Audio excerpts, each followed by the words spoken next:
If you like this podcast and want to support more episodes, you can donate through Patreon. Visit patreon.com/Children of the Forest to show your support for the Forest School podcast.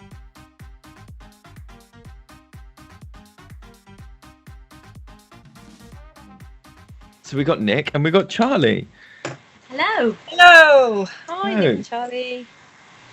So, do you guys, for people that might not know you, should we start with Nick? Do you want to give us a couple of sentences? Who you are? Why should people care about you?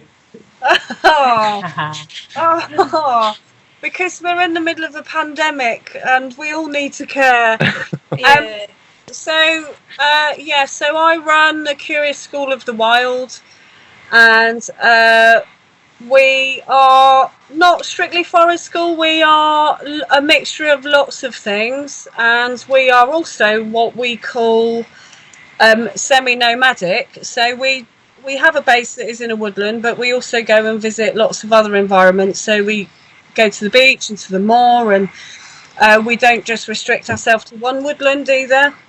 So part of what we do is that we like to take people to lots of different environments, and then obviously right now that's one of the things I'm really missing, and probably everyone else is too.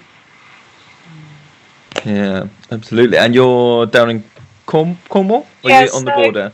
Yeah, so I'm in Cornwall. I'm right in the middle, in fact, part way between Weybridge and Bodmin, and we work in both of those areas actually, but in completely different ways. And probably I should say that we don't always work in absolutely beautiful natural environments. We also go and do quite a lot of outdoor work in urban environments or semi-urban environments, just so that a huge range of people can access what we do. Ideal. And then Charly, do you want to talk a bit about you and what you're up to and those things? Yeah, great. So I'm a sort of Devonshire expat. I live up in Sheffield now. I'm still quite new, so still sort of finding my feet in my sort of forest school community up there, up here rather. And yeah, I've been doing a few after school clubs, which has been really lovely, getting to know the local schools and the local areas, and the sort of the differences in places in Sheffield, so like the really deprived areas and then the really wealthy areas, and what they have to offer in terms of their outside spaces in schools. So that's kind of my background, is going into schools and using their sites as best as we can. So yeah, that's what I've been up to recently. But before, like Nick was saying, probably in a similar way, I was doing a lot of urban sort of stuff, so going into schools in Bristol, and doing more outdoor learning. It wasn't forest school, very much outdoor learning. Were you working with the OSPB at one time, Charly? Yeah, it was, yeah. So that was my last sort of main job, really. So I was working for them for 3 years, doing their outreach in Bristol schools, trying to get the kids outside of the classroom. Way! Yeah. Ideal. But now we're all inside. Now we're all indoors. Yes. In the most urban. Yeah, just chatting about forest school and the outdoors and trees. Well, yeah. So okay, and I think we all kind of wanted to have a chat. Charly, we were talking about it sort of one-to-one, and then Nick, you, well, it wasn't quite a blog, was it? You wrote quite a long Facebook post about the resources and things that have been coming up, and it seems like a bit of a hot topic, and there can be no better plan than to take something that's fresh and new and we haven't thought through, and to just talk about it on what can go wrong. Yeah, we were talking about that anyway, Nick, and then I saw your post and thought, oh, okay, well, this really ties in, because I think quite a lot of people are in a, well, I don't know, from my perspective, it seems like there's two camps at the moment of kind of outdoorsy folk who are doing that for a living. And one camp is like, okay, cool, I'm going to utilise technology and use this chance to make content and post it up, and I'm going to do it as often as possible, and it's a way to kind of keep in touch probably, and keep my hand in, and keep awareness of what I'm doing going with the community. And then there's another camp of people who are kind of going, don't know about that actually, not really sure whether that's something. I've heard people say, I'm not sure I want to give away my content, I've been working really hard and developing these ideas for a long time, and this is how I make my living. So if I'm just like giving away all of my activities that I've designed and come up with, then that's going to put me out of pocket, and I can't afford to do that. I've had other people going, well, it's not really forest school though, is it? To do all those things, and to say, you just go into your garden and make a bird feeder with, out of a loo roll with some bird seed stuck on it. So it's kind of an interesting one. I've kind of waffled there, but do you want to explain it, what your kind of perspective on it was? So that post, by the way, that you mentioned, a friend of mine emailed me after and then basically labelled it Facebook suicide. Oh, really? Oh, dear. I don't think that. And I understand why, but it's because I probably have been a person in between those two camps. So I definitely began thinking, okay, everybody's at home, we can't meet at our groups. And so I think I started off with this idea that people would need it. But then, to be honest, within a week, it was just flooded with content. And so then I had to kind of just think about why I was producing it, because it was no longer because it was needed, because there was so much stuff out there. And then I also had to think about what I was producing in comparison to, like big names, big celebrities, like Chris Packham was doing a daily post or a daily vlog. And then I just, to be honest, I thought, well, I don't know if there's any need for me to keep giving away content when so many other people are doing such a good job. But besides that, I started to get a bit twitchy about the kind of inequity of it, which was really the reason why I stopped, because I was struggling to think of things that would be activities that would be suitable for everybody, no matter what their circumstances. And we did a few things and it was fine, but it was becoming more and more tricky, not knowing what resources people had in their home or outside. And then I also started to feel like there was almost this kind of competitive edge that some parents were almost it's a kind of corona bragging, like look at the fabulous stuff I've done with my kids today. And I kind of wanted to not really be a part of that. I didn't want to become associated with that happening, if that makes sense. Yeah. So I bailed. Yeah. I bailed and ran. I think if I can speak to the first part of what you were saying about is it needed, and I think that because needed is a really interesting word, isn't it? Because I think with the best will in the world, a lot of people saw a need which was for community and for connection and for maintaining relationships, but what they produced was sort of mass market, open to everybody, didn't actually meet that need of like, well, what? Because if you take this corona thing out of the picture completely, and if I said, why do people come to my sessions, and Gemma sessions? Is it because Gemma and I have got the magic book of resources that we keep hidden away and only we know about the activities? No, it's because we build relationships and we communicate in a certain way, and we've built all those things up. And I think so. I've done one video and I didn't share it publicly. I just made it for our parents and our children, and I just had a chat on Zoom and read a story. And it was really simple. It was mostly me going, oh, hello, what have you been up to? How you been doing? All that stuff, and doing that like relationship building thing. And it occurred to me afterwards that actually, in terms of relationship building and connecting and community, the stuff that we put out to connect with our groups doesn't actually, and now maybe I'm going out on a limb here, but I don't think it needs to be outdoorsy. Because I was thinking about it and I was like, would I have the same impact for those goals of community and connection and whatever if I said, guys, I'm going to cook pancakes at 8 o'clock tomorrow morning. You need flour, baking powder and milk. I'm going to put the camera on. Let's all cook some pancakes together. Now, that's not outdoorsy.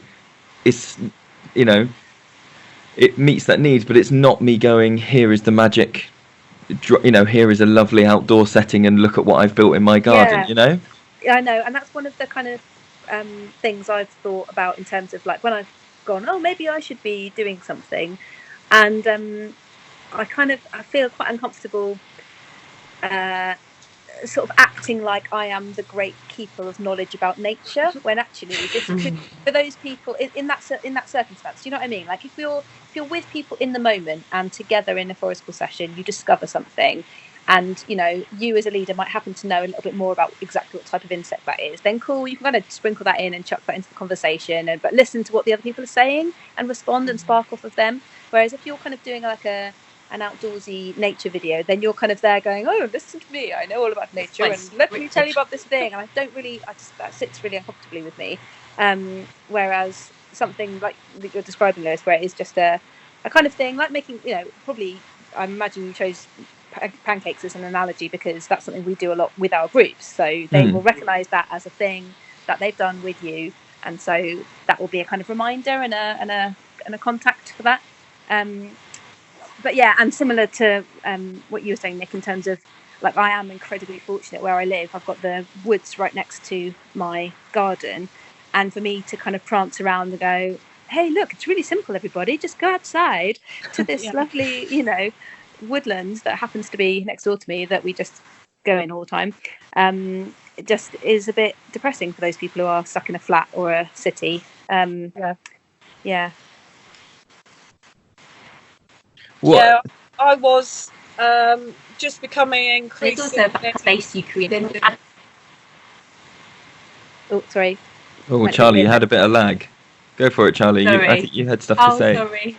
Yeah, no, I was just going to say, again, picking up on the point of why your parents come back to your sessions, and it's because of you guys. It's not because of the content. It's not because of the jazzy activity and the thing they get to take home on Instagram. It's all about adding like a meaning to that place that they come to. I think that's a really important thing to consider, like doing a live stream, like you say, and the parent joining in from home. They're just in their homes. To the child, they're just still at home. They're not at forest school. It's that kind of place-based sort of thing that we offer that we really can't translate over the internet, I don't think. You were talking, Charlie, in our just when we were kind of messaging each other earlier, about like the possible dilution or simplification of forest school in kind of inverted commas through online content potentially. Yeah, absolutely. I think there's just been a real flood of do, let's do all these things. Whereas for me, I feel like when we're at forest school, we're very much being like, I'll always take along a little activity to do with my group. But ultimately, when they get out of school, they are just ready to be free, and they just want to run around, climb trees, dig, and sometimes just sit in the fire circle and chill. And that is the essence of forest school, really. It is about being, and it's about sort of finding your own interests and not being adult-led. And I just think that, like you were talking about the other week on your podcast about sort of adulterating forest school by forcing activities upon our participants, I think this is kind of what we're doing, really, by offering these online resources. Yeah, definitely. Some of the feedback I got after I had kind of bailed Facebook was that people were starting to view some of the online content that people were posting as a sort of commercialisation, and that actually that was becoming off-putting. So I think that backs up what you're all saying, really, that it's about the community and it's about the people. It's not about the activity or the doing.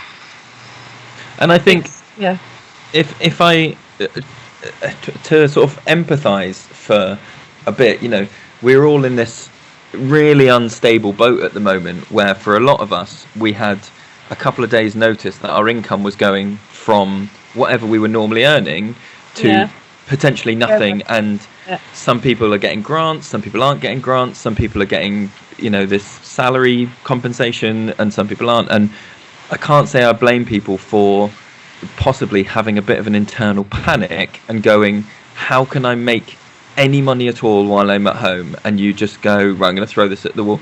And perhaps I'm coming from a privileged point of view here, where Well, no, I don't think I am actually. I'll disclose that I have been on universal credit for 6 months, just because forest school is not a well-paid job, and so to supplement my income, I received some benefits. So when the income went to zero, I knew that I had enough benefits to come in to just pick up the windfall, and I've been very fortunate with things like mortgage payments being paused, all that stuff. But I do worry about what the landscape will look like in 6 months' time when we go back. If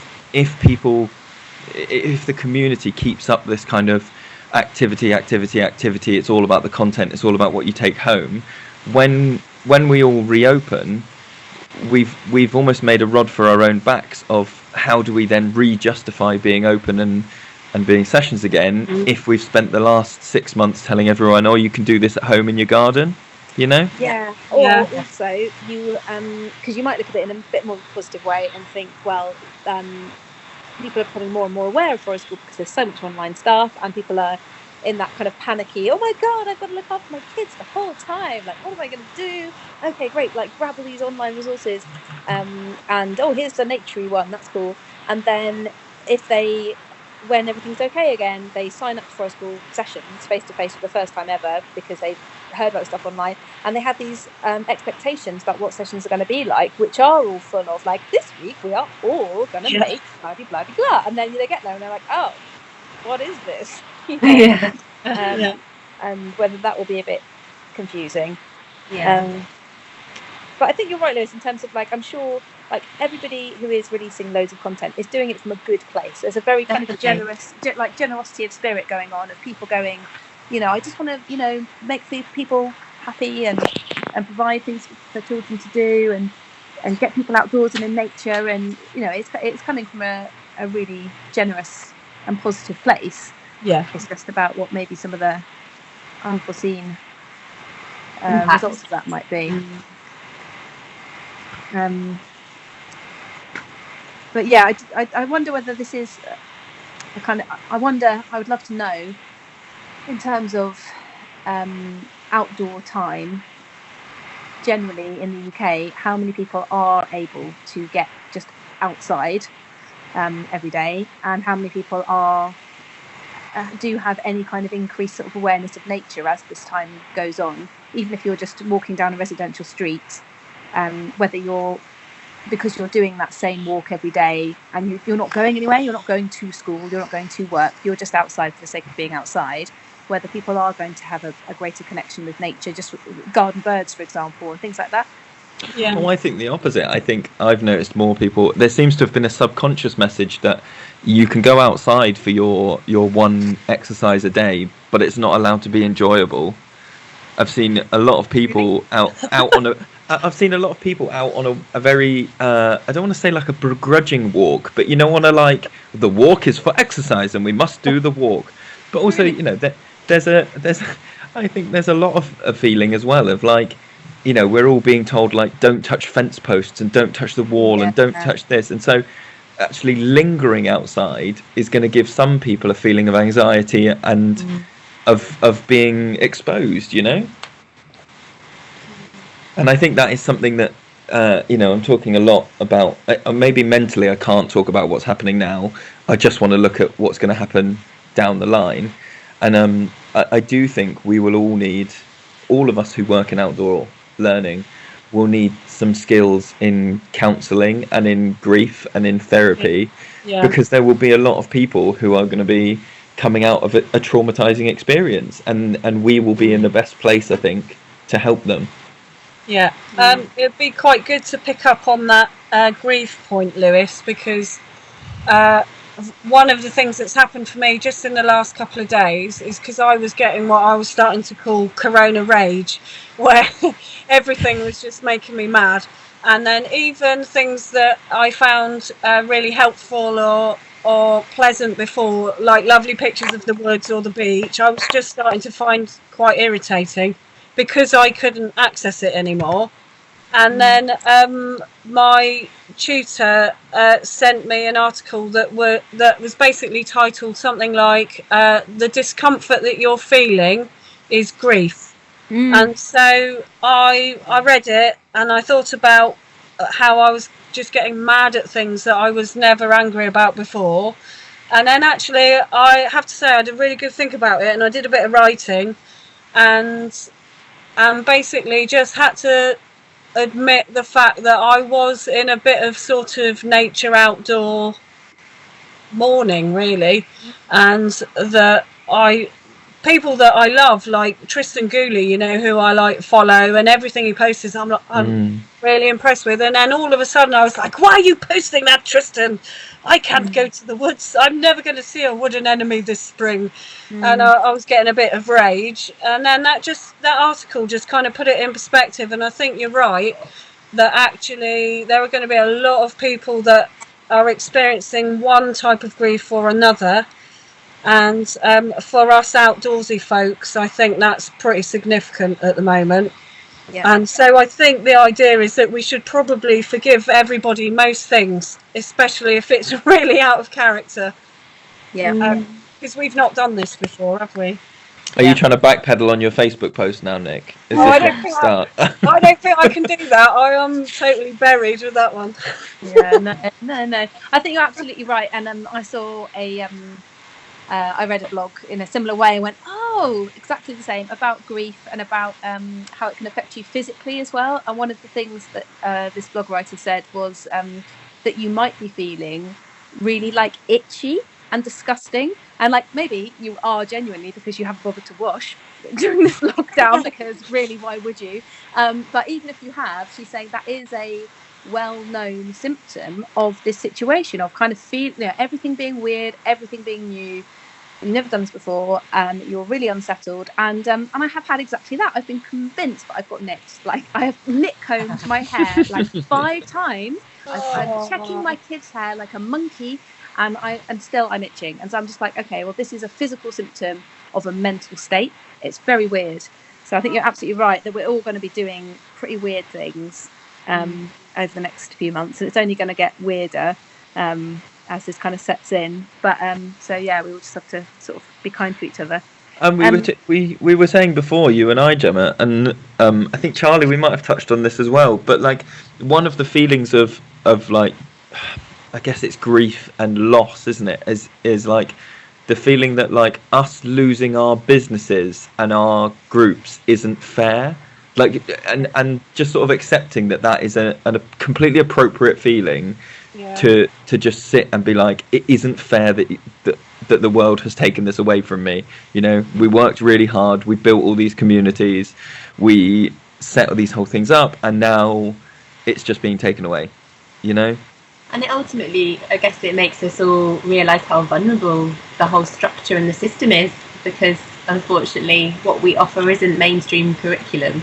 And that's where we kind of almost get penalised in a way. Has anybody arrived at the point where they feel like they've just had to admit that they will be starting from scratch when we get back to whatever normal is? See, I think I have, and I said that to you, didn't I, Lewis, on the phone the other day? You did, like, and I shouted you down. Oh, no! Like, it'll be fine. And you made me feel better. But I kind of feel, I don't know if this like sweetens the pill slightly or makes it worse, in that I don't think anything will feel the same after this. But again, that might be my mental state, that I cannot imagine anything ever going back to the way it was. I think it'll be like a new world, you know, and maybe there will be some dips and changes that are, you know, positive, but it feels awful to say that when you're talking about, you know, such a huge loss of life and terrible risk. I do think though that one of the benefits of being a forest school leader or an outdoor educator is that it is inherent that we are lifelong learners, and that we are flexible and you know, malleable, and that we're always sort of taking in information and going, oh, what's happening over there, oh, is this going to be a thing that affects me, all this stuff. And I think something to take away is that, like, wherever your business or your community was, I mean, unless it got there by some freak accident, it was got there because of you. So there's every reason to believe that, yeah, you might be taking a few steps backwards, maybe even a lot of steps baps, but you did it before. We did it before. You know, it's only going to be easier now because we've already made some of those mistakes already. We can fast track back, I hope. I'd just say I didn't necessarily feel like it was a negative thing that I'd arrived at the conclusion that I might have to start from scratch. It was actually almost a relief to just kind of let it go and think, okay, whatever happens. And a bit like you're saying, probably, Lewis, I just thought, well, I have done it before, and if I do have to start from the beginning, that's okay. But it was a kind of relief to just kind of admit that. Yeah, rather than clinging on and trying to save it because you can't. Yeah, and having a kind of panic, trying to keep everything running from afar or digitally, and that was more stressful, especially when at the same time as thinking about our work and our groups and how to maintain some of that, we're also, you know, having to work out how to not get ill and how to find food and all of those things, and just keep our spirits up, actually. And sometimes we can unintentionally put too much of the onus on ourselves. You know, it's because being outdoors and doing this work is our lives, and it's a very all-consuming way of living and of earning, that we can sort of confuse that with no, that toddler group that you run on a Wednesday morning, that's something you plan about all week, but that's 2 hours for those kids. They have other networks, they have other communities. We don't need to go and save everybody. We don't have a duty of care that extends 24 hours a day, 7 days a week. You know, we need to look after ourselves, and also to go, you know, I asked my wife, and I said, well, because she goes to one of our toddler groups, but she also goes to, you know, some church groups and some brownies and stuff, and I said, would you want all those groups pestering you and checking in and going, are you okay, let's do this, let me show you what you can be doing? And she went, well, none of them really are, and actually that's okay. I've got my own stuff to be working on, you know.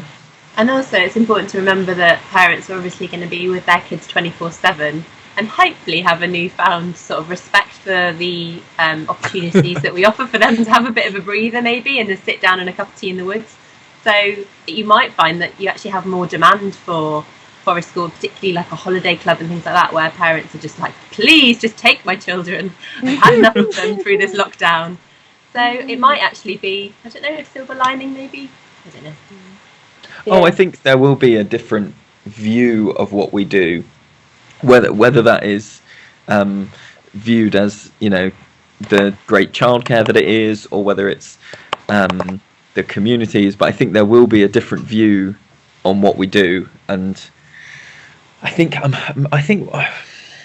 would like to imagine that more people will see the benefits of forest school to a family unit, not just to an individual child. To come into the toddler group isn't just because, you know, we have some parents that get this already, but I would hope that there'll be more that might go, oh, do you know what, this has actually shown me how to just sit and be with my kid, or this is a really good way of us bonding together. You guys know where I'm going. Dig in that hole. But one of the other things that we talked about was like that need to feel productive. And I think one way of feeling productive is to reach back out to your groups and to go, I'm still here, and almost maybe selfishly to get some validation from that, to get back to people to go, you're still worthwhile. But the other way that I think people are keeping themselves very busy is diving into like CPD and, you know, reading and audiobooks and the amount of online courses. And I've seen more than one forest school leader training, whether that's level 1 or level 3, if I say nudging towards more online stuff in a way that seems like they are worried, and so have gone almost all the theory learning online, and then you only had to come in for like 2 days of practical for a level 3 or something. Yeah, I don't know how long the contact time would be, but it was kind of almost a sort of thought around doing a sort of doing the theory online and then trying to communicate the essence of forest school perhaps in person after, which to me sounds a bit backwards. It's more like you would do your sort of learning about all the different concepts and theory and background and history after you've kind of done your face-to-face experience of forest school with your trainer, because that is when you really are sucked into the magic, I personally feel. Definitely. There's been quite a lot of response to this kind of idea on Twitter in the kind of academic world, where people are kind of fighting against this idea that because you might not be at work and because you're stuck at home, that you ought to be productive. And in the same way that, say, home ed parents are saying this isn't home ed, this is schooling during a pandemic, there are also people saying if you think now is the time to write a novel, then you've obviously never written a novel, because actually it's quite distracting being in a pandemic, actually. And assuming that your empty time can be filled with something very productive, whatever you think that might be, isn't going to be the case for everybody. It might really work for some people, but I think for other people, you know, it, especially possibly, you know, with mental health issues and whatever, that some people are finding it really tough. And just on a much lighter note, right? I have seen a frustrating amount. I am at home. Admittedly, you know, I'm not on my own. My wife's here, but we've got a nearly 3-year-old and a 9-month-old, and I have seen people complaining on social media that like they're basically getting up at 12 every day. They're drinking a bit more and dancing around in their pants all day. Pandemics are great, and as soon as I can get out of my house, I am going to find them, and I'm going to make them understand. I hate to tell you, Lewis, but that's me. I haven't got any children to look after, so How do we kick Charlie out of a call? Where's the kick Charlie out button? Is Charlie in her pants all day? Are you in your pants now, Charlie? No. No, I know what you mean, Nick. What you're saying about that kind of feeling you ought to be doing a certain thing. Like everyone's going to be dealing with this situation in their own way, aren't they? Going to be needing to look after themselves in whatever way they can, and that feeling of like ought to be doing ... is only going to add to that guilt. It's going to add feelings of anxiety and guilt on top of all the other stuff you've got going on and the way that you're thinking about the pandemic. So it's really hard. I've appreciated people saying just play, just cook, dance around in your pants, and don't feel pressured to have to do or be anything. And that's more how we are at the moment as a family. And you've got to readjust to, you know, if you'd said before, like, you're suddenly going to have to be in a workspace with 4 other people, you know, 24 hours a day, we would all have gone, right, well, I'm going to need a plan that deals with all the social stuff first. You know, we all know that in practice when we lead our sessions, we go, the social needs are really important. Let's like not learn about this for a bit. Let's just get them bonding as a group. But how many of us would put that onto our families and go, we just need to bond as a group and not kill each other now? I'm doing that. Yes, golden child. Would you like a gold star? Yes, please, teacher. Yes, please. We've been doing the same. Some of the best things we've been doing as a family, I think I was saying before we were recording, but so yesterday we just took one of our outdoor ropes and we turned it into a skipping rope, and we were skipping in the road because we haven't got a massive garden, and we were kind of dodging tractors, but it was really good fun. And so we've tried to just find ways to still be silly and still jump about, and it is tough, but it is still good fun, and actually they are funny, and never have they sent me so many memes. Well, I think that will be one of the things, won't it, is that in being forced to be together, you know, I think a lot of us as a family unit, particularly if you have kids that go to that aren't home educated normally, you know, that go to state education or whatever, then a large percentage of your day is not spent in communal activities as a family. So when you get home, I completely empathize with kids when it's like, oh, what have you done today? And you're like, I'm not going to recite 6 hours of stuff for you. Like, this is just ridiculous. But being, you know, but then, and I sometimes feel personally that, like, I don't have much in common with my parents just because our interests were different. You know, they're not particularly interested in, you know, I did loads of music when I was a teenager, so I could never talk to them about that. And, you know, they were very sporty and I wasn't, so they couldn't talk to me about that. And so being together might force people to find more connections within their family than they thought they had. Yeah, I think in a positive way. Hopefully it will. I think I felt quite grateful for my forest school experience now that I'm in this situation, even not going outside, if you know what I mean. I feel like I'm kind of bringing the ethos of forest school to my own kids in a different way, if that makes sense. So when lots of other families that I'm communicating with are going, oh, you know, how's homeschooling going? We've done like an hour of maths, we've done this, that and the other. I kind of swing between going, oh shit, I'm not doing that. I really need to like be doing that. I need to be doing more academic stuff. And then going, actually, I'm confident enough to know that my kids don't, if they were a group, if they were kids that I was working with in the woods, I can adjust to what they need right now. And it isn't that. I'm going to meet them where they are and go with what they need without being pressured into, you know, the social norms of what everyone else is doing, which I wouldn't have had the confidence to do, I don't think, or the intuition to do, even though they're my own kids. It sounds a bit mad, if you know what I mean. As in, you feel that your forest school has made you more resourceful in a way? Yeah, and yeah, meeting people where they are, just kind of listening and observing them like you might a kids that you're working with in the woods, which you don't have time to do necessarily. Like they said, when they're at school all day and then they come home, you've got to cook the tea. You have definite moments of insight and connection, but when you're with them all day, every day, and especially in a time of crisis like this, and you're kind of monitoring them all the time and going, oh, okay, what do they need? Are they feeling okay? You know, how are they responding? What are they missing? How can I meet that need? I feel like I'm kind of bringing in a bit more of my professional experience there to add on top of my normal parenting level. And picking up on what you were talking about in your last podcast and the book by Dan Siegel, I've been listening to that and it's been amazing.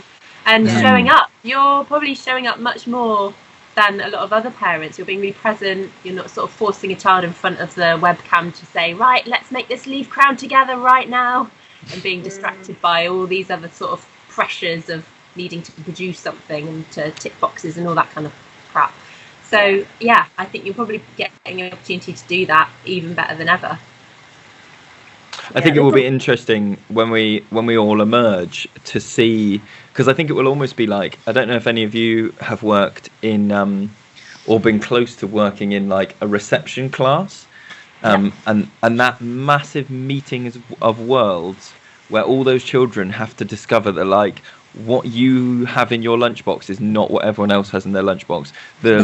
The way that you get up and have breakfast is not the way everyone else has breakfast, and they just spend like a whole year you know, sort of figuring each other out and going, what do you mean you don't like all play the like pants on your head game when you get dressed? That's weird to me. And all that, and like I think we will have a bit of that when we come back out, and some people will have been sat down and been told to make a leaf crown and that they can't talk. And I've heard more than one parent say that they have been putting their child, I'm going to use the word putting their child in their uniform still every morning because it's the only way they can get them to do academic stuff in the morning. And then they were like, we let them take it off in the afternoon, but to maintain a routine, they have still been going, you get up, you have breakfast, you put your uniform on, you know, they've put a desk over in one side of the lounge or whatever it is, and like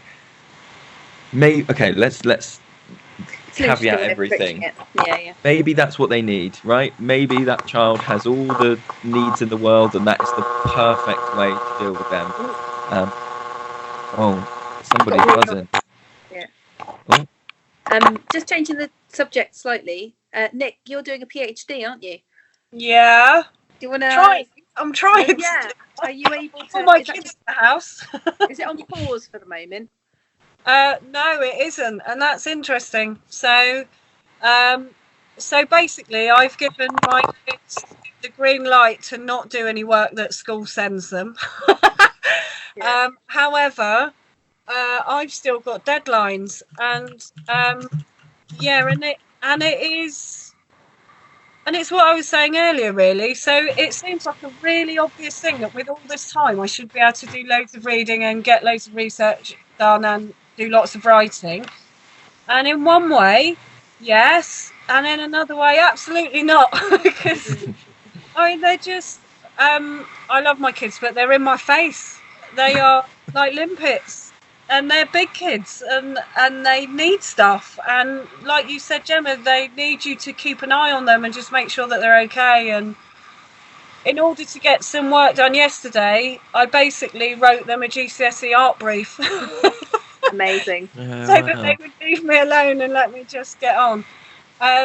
So I am still working towards the research, but it is more challenging. I've probably gone from about 5 or 6 hours a day of work to maybe 2 or 3. Well, still pretty good. So yeah, but that's only after I managed to get rid of the corona rage. Yeah. Before that, it was probably 0. Yeah. But that's kind of a neat segue, because if we drag it back to something helpful for people to listen to, we were talking about CPD and maintaining learning. Yeah. And has any of us got anything that you're like, actually, I found this is a really good way to do a bit of CPD, or to do it? So you're saying you've got a couple of hours.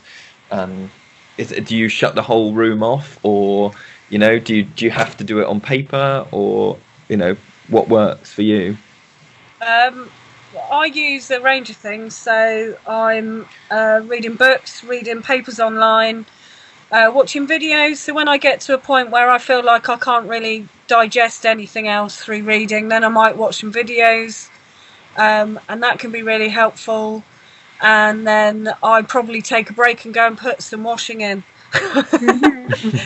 And just to kind of keep everything moving, academically, but also just domestically, trying to keep the balance.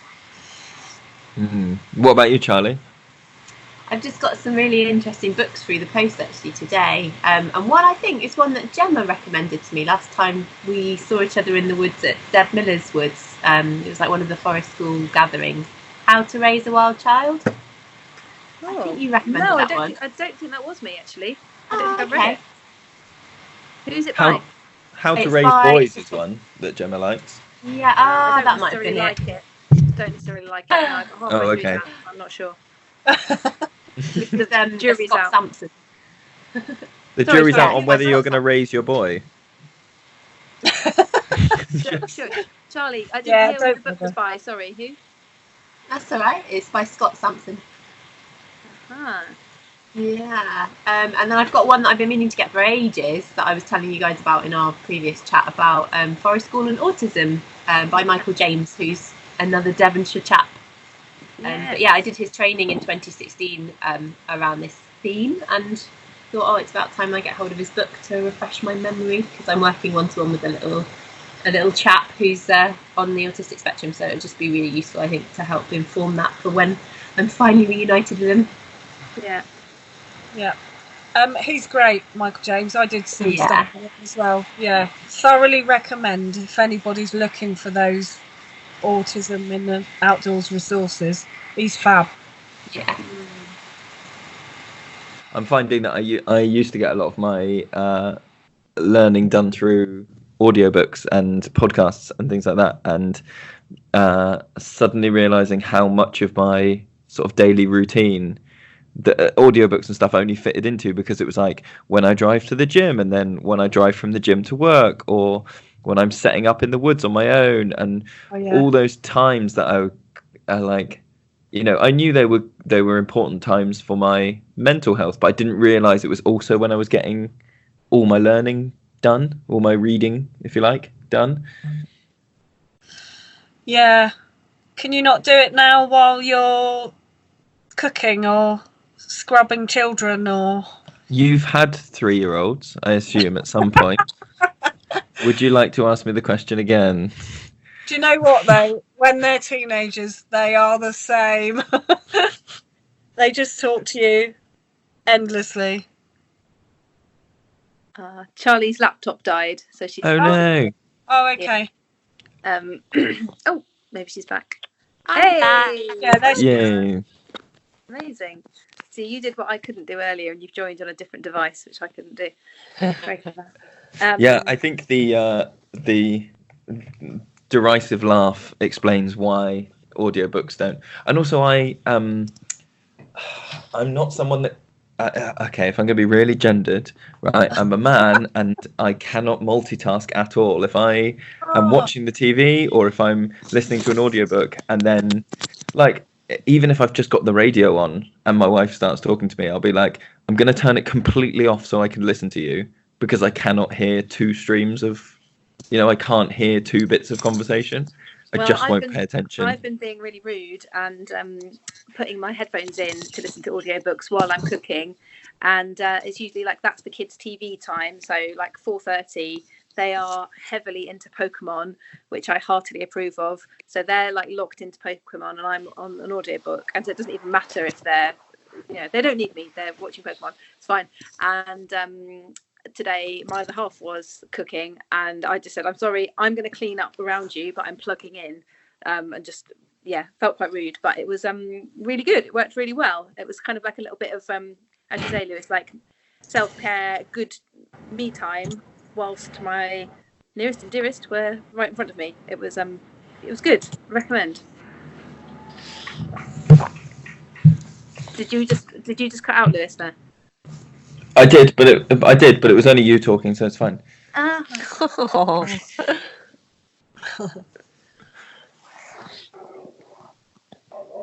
Oh, just in true Forest School podcast, there is an animal shouting at my window. I can hear it. A large dog. There we go. It's not quite the squirrels and...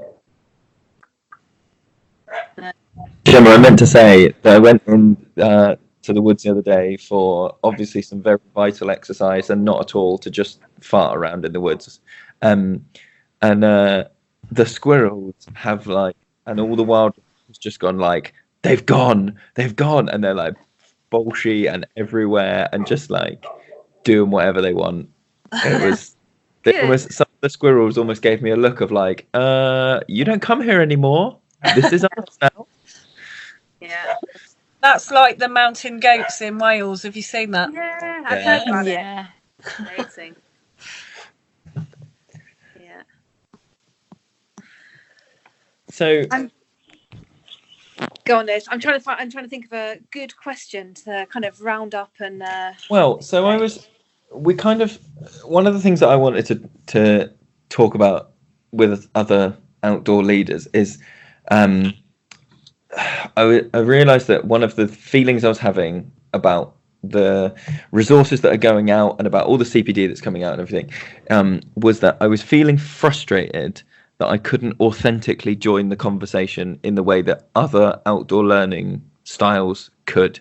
So to give it more context, I was thinking like scouting and brownies, putting an information pack out with a lesson plan is perfectly acceptable scouting and brownies. Doing curriculum-based outdoor learning, if you make a lesson plan with Vikings in it, that is perfectly acceptable curriculum-based outdoor learning. Why is it always Vikings, Lewis? It's always Vikings. In always your analogies, you're always on about Vikings. Vikings. Always Vikings. What have the Vikings done to you? It's always in a very dismissive way as well. It's always like, oh God, the Vikings. Okay. Do you know what? Maybe it's because I think near us there is what is the place where there's like a Viking village near us? It's like an operating Viking village. Escott. Escott is very near us. It's not Viking. With Alan. Bruford, yeah. Yes. And But anyway, Bruford, that's off track. It's sorry. taking me away from the Vikings. But to do Forest School, you can't do it online because of the nature of it. And so I was feeling frustrated that there were all these other outdoor leaders that could flick a switch and go, I can still do my outdoor learning. I can still legitimately do it. And I was kind of thinking, is that what makes forest school special? Because you can't do it online and you can't lesson plan it and all those things that we all like about it? Or does that make it a bit of a snowflake that's now doomed to fail because we've made too rigid? Do you know what I mean? Is that a benefit because nobody can copy it and do it online, or is it a detriment because we can't do it online? I think it just proves really how much the spaces that everybody uses, and that it's not just a venue, that it's much, much more than that, and so much more comes from being in the place or in the space. And if you are producing some of the online content like you're talking about, Lewis, then you are reducing it to an activity, aren't you? And that's not really what you guys are about at all. So I can see how that would be really frustrating. For us, the biggest kind of change is that lots of what happens outdoors with our groups is just sort of silly and playful, and you can't really get that across, can you, in online content? And so that's a bit of a loss there, I think.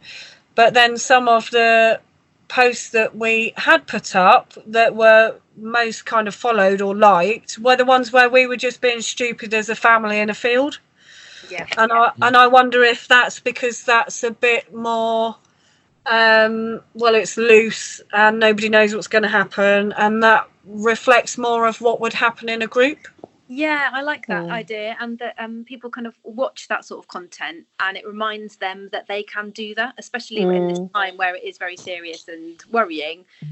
Watching somebody else be playful like that kind of you can't help but smile and laugh when you're watching someone else be silly like that, and it reminds you that actually you can make that choice if you're able to kind of laugh and muck about. Then it's a thing that's good to do. There's also something else I thought of when we were posting things that involve foraging, and that when you do things like foraging with your groups, you have an awareness of their knowledge as individuals and as a group. And so with our groups, for example, we would know that they wouldn't mistake lords and ladies for wild garlic, because we know them really well and they've been with us for a long time, and we will have talked about it and we would have cooked with it. But then when and we did do some videos looking at wild garlic, and for us that would be like the most basic of foraging, and then it just became really obvious what the risks of that were actually. That if you're saying, well, go and find yourself some whatever to pick and forage and cook with, and how easy it would be for somebody who doesn't have the experience with you and your time and your attention, that they could get it really wrong.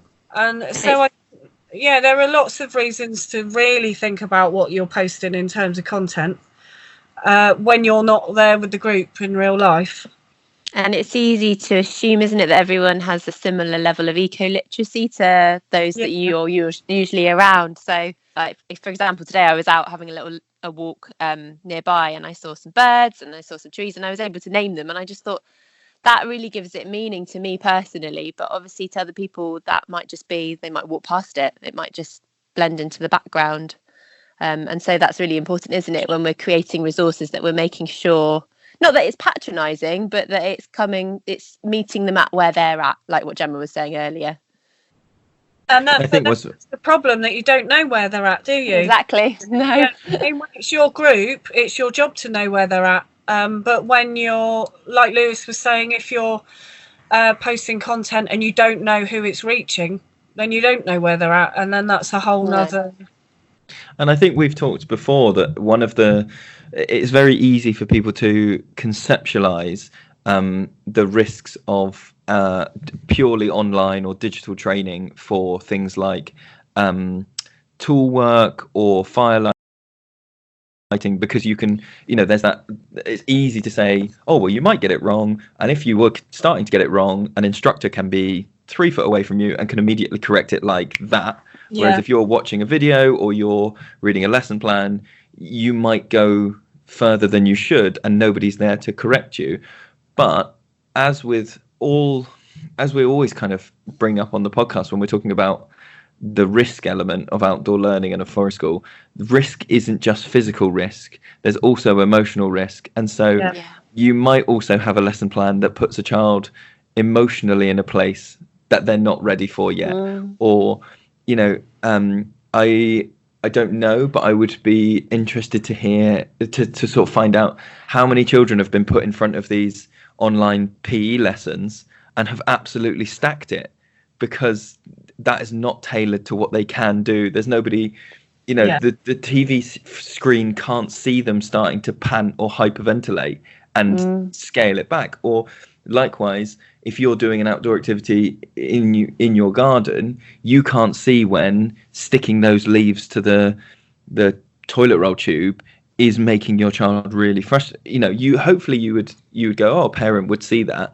But the same with eco-literacy, not every parent or carer has the same level of emotional literacy to see when they're going, this child is getting really frustrated now, and to be able to tailor it. And that's a risk, isn't it? Yeah. I think lots of parents have found the sudden need to educate their kids at home quite difficult. Not everybody has, obviously, and then lots of people also have a level of experience with that and be really confident with it. But certainly I was starting to see posts from people who were just finding it really difficult and really frustrating and didn't know that they didn't have to do it. They didn't necessarily have the confidence to just say, my child has been given this, but actually they don't have to do it right now, because like you're saying, Lewis, I, as a parent, haven't necessarily got the package of skills that the educator would usually have when working with my child. And so I think you're right there. And also interesting to think, where does our liability start and end with putting things and activities online? Are we responsible if somebody goes and uses their kitchen knife, because that's what you said in your resource? Are you, would you put something out if there was an emotional risk to a child?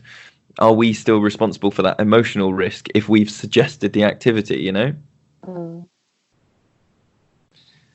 Just to be the voice of doom, really. I'd just like to bring everybody down. If you could be a bit more somber. Can I be the voice of positivity a minute? And yes, that for those people, because I'm really interested as well. Like, there's no way you could ever know this, but I'd be fascinated to find out what percentage of parents, sort of by the end of this isolation period, whenever it ends, have kind of looked upon school, traditional school, in a different way, and seen some kind of positives to not following a very rigorous academic, it is phonics time now kind of, I'm thinking primary because that's the level my kids are, and if they have had some positive moments with their children at home, playing and being fun, having joyful, funny, silly times together, indoors or out, and whether they've noticed positive changes in their children's behaviour, which I certainly have. And I wonder, obviously some children are going to be finding this very, very difficult and missing a lot of things and being scared and worried, but there might be moments where actually there's a lot of positivity going on as well. And I wonder whether in sending children back to school, whether some parents will actually challenge the status quo a bit, and whether that might be a little gap in the fence for Forest School to lobby and make a case for ourselves as part of mainstream education, if you know what I mean, and say, whether I think the parents that are like, we want our kids to play more, we want our kids to be outside more, we've seen the benefits of it firsthand now during this difficult time, and whether us as sort of outdoor practitioners can use that momentum to actually lobby government, or just our local school down the road, and go, listen, this is very important, let us in. I think that the children will do more, not consciously, but I was talking to my wife the other day, and I was saying about how so when my time as a teacher, I was the year 3 and 4 teacher, and it was very much emphasised to me that your job is to break them out of that. Key stage 1 is play, and key stage 2 is when they start to sit down and do rigorous learning. And I look back at it now with some remorse, but I was very good at, like, I'm going to use air quotes, like breaking children in I was good at behavior management and could get them to sit down and could get them to do whatever. If you are a year, let's say 8 teacher, and you're inheriting a class in September, if they've had 9 years of state education, they're almost not, maybe resigned to it is the way to think about it. But if you inherit a class in September who've just had 6 months away from school, been feral. you know, been feral, is a secondary school teacher ready for that level of behavior management, or are they used to getting children that are put through the system and they've just accepted it by that point? You know, are we turning on that flame a little bit and going, no, have some 5-year-olds again and just see how you get on. Good luck with your GCSE prep. Yeah, I wonder whether schools will have to.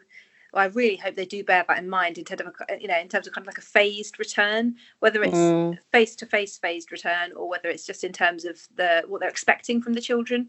You know, I really wouldn't that be great? Approach it as like, oh God, we've lost all this time. Quick, everyone, study harder. You know, can they just take the timetable from like an early years start in September? So like, well, they're going to come in the morning and then the parents come in for lunchtime because they will have been away from their mums and dads for a long time. and then at pickup, we'll do a little handover book for the 13-year-olds to say what they've been doing. And if they went to the toilet, okay. I think, Jem, just to sort of agree that I think there have been some really positive experiences for people at home and being outside more. So I was having a little panic with my research and thinking, well, it's all supposed to be outdoors and now everyone's indoors. What am I going to do? And can I use this in any way? And so I just put a couple of posts up asking people to kind of give me a bit of feedback on their experience with their kids just being at home and getting outdoors. And actually quite a few people said that they found that their kids were quite naturally not using technology as much, bizarrely. Wow. And that one of the other things that people were saying was that they're going out for that one bit of exercise, that one walk or whatever, it's actually much easier. And that kids were not resisting that in a way that they thought they might, possibly because they were a bit sort of desperate for a change of scenery. But I think there have definitely been, for some people, some positive outcomes in terms of getting their kids outside, even if it's just in the garden or going out on their daily walk. Yeah, and presumably I think people will be noticing the positive effect that's having as well, sort of afterwards. So where everybody might have been slightly kind of getting at one another before the outdoor time, after the outdoor time, everyone is a bit more chilled out or playful or just generally happier. And if people are noticing that over this extended period of time, then you would hope that they're going to be calling for schools to make sure that happens a lot more. Yeah. I would hope. But of course, at this point, we're not even 100% sure when they'll be going back, are we? No. It's all very curious. Yeah. Well, we've toddled over the hour mark, so I think I don't want to say closing statements. Maybe we should think of something positive to say to if we were in front of a group of outdoor leaders, what kind of thing would we want to say? And because there are a lot of people that will be listening, not just in this country, but around the world. And I know we have a sizable amount of the audience. This is in Australia. This isn't even really starting yet, but they are, 2 weeks behind us, if you like. So I think a positive message to some people will really get them through. Can I go first? Yeah.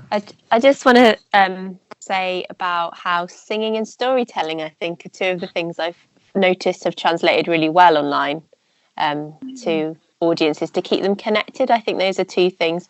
We don't necessarily have to label them as forest school stories or forest school singing. But I just think that's a really lovely thing to do together, even if it sounds like a cacophony when you're all singing together. But it's a lovely way to try and maintain that sense of community. And I just think that is one thing that has translated quite well online from what I've seen so far. Yeah, it's cool. I think for me, before this, the crisis had kind of come to light, I was already working on something called the Tiny Adventures Project, and that came from the idea that we can all find even really small ways that we can get outside and access nature, and that be accessible for everybody, no matter what their resources were. And so I was kind of building on this idea of tiny adventures, and now it's like we need even tinier adventures. Yeah. And so for me, even though it is a bit unusual and a bit frustrating, it is essentially positive, because I think it does mean that everybody has to give a bit of thought to how they get their adventure, how they get their outdoors, how they get their nature, how they get their fresh air, how they get their physical activity. And in some ways, there is some inequity in that, but in other ways, I think it's been a real leveler. And so actually, we've all got to think about tiny adventures now. And so for me, that's been quite positive and quite interesting, definitely. Yeah, I think a positive thing about being forced to stay home has meant a more kind of mindful approach to living generally, and an appreciation of what you have. So a neighbour of mine said to me this week, I guess it's just a bit like the 6 weeks summer holiday, isn't it? Oh, although maybe it's harder because you know in the summer holidays you're off gallivanting and going to the beach and going on holiday and things like that, and so that's easier to keep the kids entertained. And that made me really think, and I thought, actually, do you know what? They're way happier right now than they are in the 6 week summer holidays, and I think that is because we aren't gallivanting off. We're just in the garden, we're just at home, and we're just together. And yeah, there are moments of crushing boredom and there are moments of crying, but it's not as bad as it is in the summer holidays, where children don't feel like they have necessarily very much control over what's happening. Whereas now, in this kind of slower pace of life, my kids anyway feel like they have more control over what they do, because they're not being shoved into a car. They're not being like, right, we're doing this now, next activity, we're going off to this other place. And that moment to connect with other people is really positive, and to connect with a sense of place, whether it be your garden or your street or your house, I think is a really positive thing. And I'm also really enjoying the online connections that we're having, and this new technology that we're using to have, you know, moments like this where we're actually seeing each other and having a chat. And I really hope that continues, so we can speak to people who aren't on our doorstep when this is all over. Yeah. Can we speak again in more jolly times? Yes, please. Can we speak Definitely. Definitely. in the middle of a pandemic? That would be lovely. Yeah. Face to face, we need to arrange. Yeah. And we can, I don't know, hold hands and lick each other to our heart's content.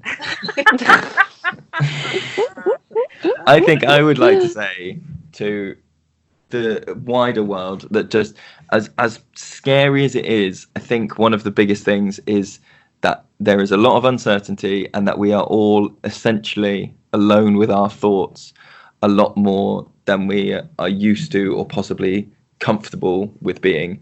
And I think you can fill a lot of time up by constantly watching, you know, what's this update and what's this update and what's going to happen now.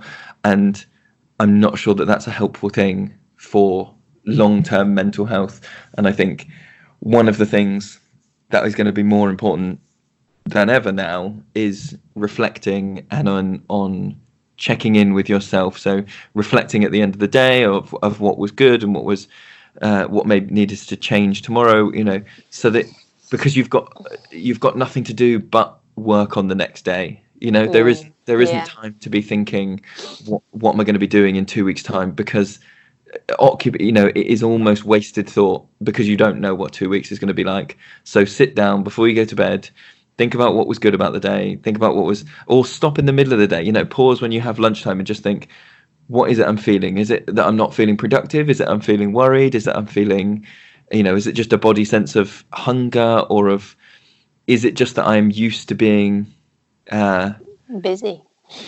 And one of the things, just to take it back, because I really enjoy his work, one of the things that John Taylor Gatto says is that he talks about children being raised as consumers, and that we are a society of consumers. And he doesn't just mean physical goods. He means entertainment and products and other people's thoughts and opinions. I'm aware that we're doing this on a podcast where people are listening to our opinions, but that, how much of our day before are we able to generate our own interest? Probably not that much. We probably rely on an outside source to keep us entertained for a large part of our day. And maybe one of the things that comes out of this is that we realize that we can make our own entertainment, and that we don't need to watch every YouTube video that comes out, or to stick the TV on and not be alone with our thoughts. And that is going to be uncomfortable for all of us, but checking in with our thoughts is going to make us better off in the long term. Lewis, do you want me to phone you on Skype with an item of my lunch pressed to my head and ask you how your day's going at snack time and lunchtime, like we do at kindergarten? With a banana phone. Hi, Lewis, how's your day? I mean, it can be a banana, it could be a vegan sausage roll, any of those snack items. I'll tell you what, you slam whatever food item you want into your head and I'll enjoy it. Just to help you with your daily reflections. Well, thank you guys. Thank you for giving us some of your evening. Thanks. Yeah. Brilliant. And Thank you very much, guys. Yeah. Cheers. Take care. Bye.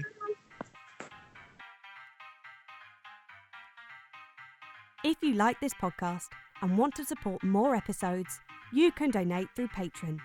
Visit patreon.com/Children of the Forest to show your support for the Forest School podcast.